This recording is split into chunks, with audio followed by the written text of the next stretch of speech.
This is still Midday Live, and to some other stories. Well, as you may have been aware, government has decided to give a ECG to a private entity on concession. 33 private companies have expressed interest to partner the Electricity Company of Ghana under the private sector participation. Under the move, government would enter into a contract with a private sector partner who would have exclusive right to operate, maintain and invest in the ECG for a stated number of years beginning January 2017. And I have in the studio First Vice Chairman, Progressive People's Party, and he is William Dowebo. Am I right? Sure.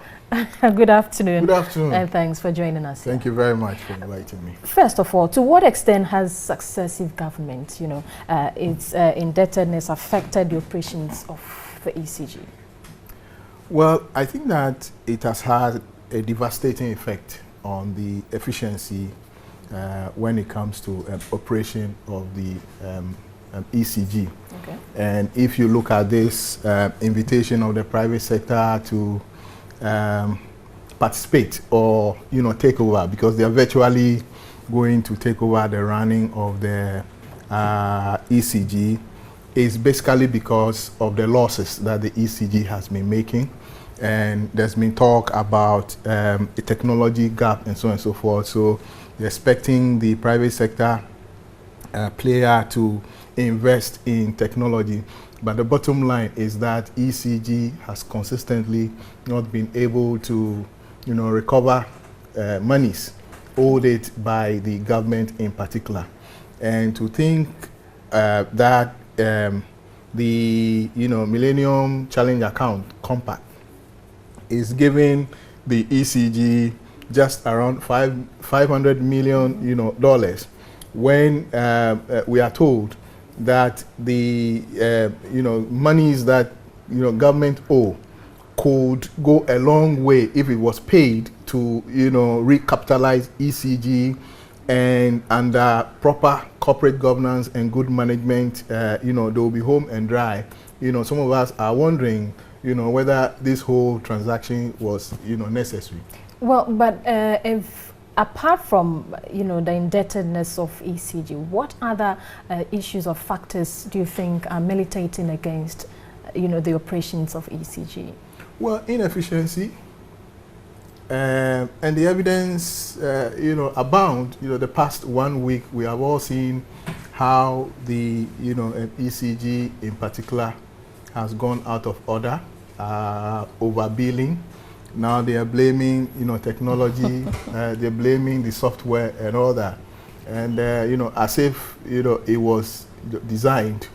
Technology is a big issue there, when it comes to this private sector participation. But we believe that Ghanaians are capable of managing any and every institution in this country and elsewhere. But staff or workers of the ECG, they are all Ghanaians. They are all Ghanaians. Yes. So this issue of bringing in private sector operations are things that are there. They are not rocket science. If you need them in the public sector, you can just borrow them and apply them. But I think that the bottom line is about the corporate governance, and some people even think that this issue of politics, to the extent that there's political consideration. What does the PPP, when it comes to politics affecting the operations of ECG? Does the PPP also hold that view?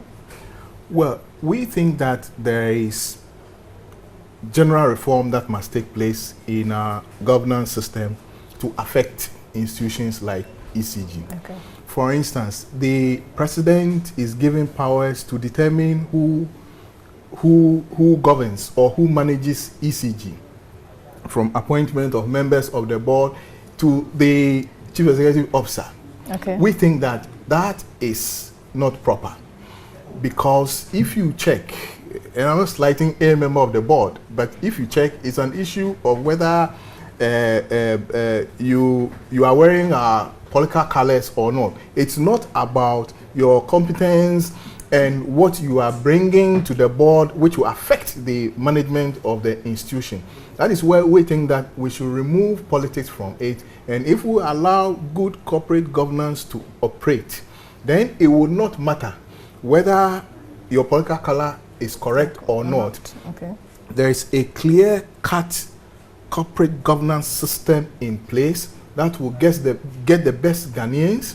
So this issue of efficiency, this issue of technology gap and so on and so forth, all of them will be resolved. We will have an honest, vibrant, efficient, and effective ECG serving the people of Ghana without all these difficulties. We think that politics is playing a negative role in the governance of ECG.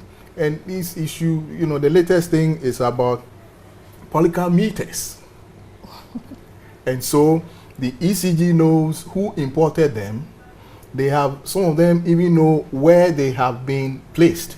And yet they are shying away from mentioning names and pointing out to who imported them, and they are blaming everybody but themselves. When you have an organization that is being governed properly, you can't find these issues.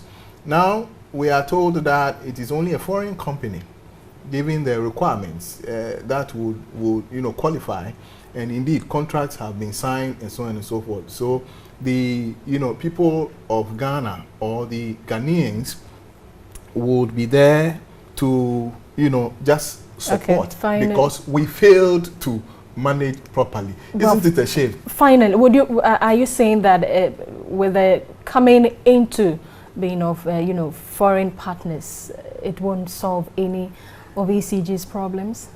Well, coming in of foreign partners could solve ECG's problem, but this is not rocket science. These are things that we could do ourselves here. Okay. So couldn't ECG under proper management, little political interference, get the professionals, ECG can be turned around in 6 months if you have the right people there. So we don't need foreigners to come in to help us do that.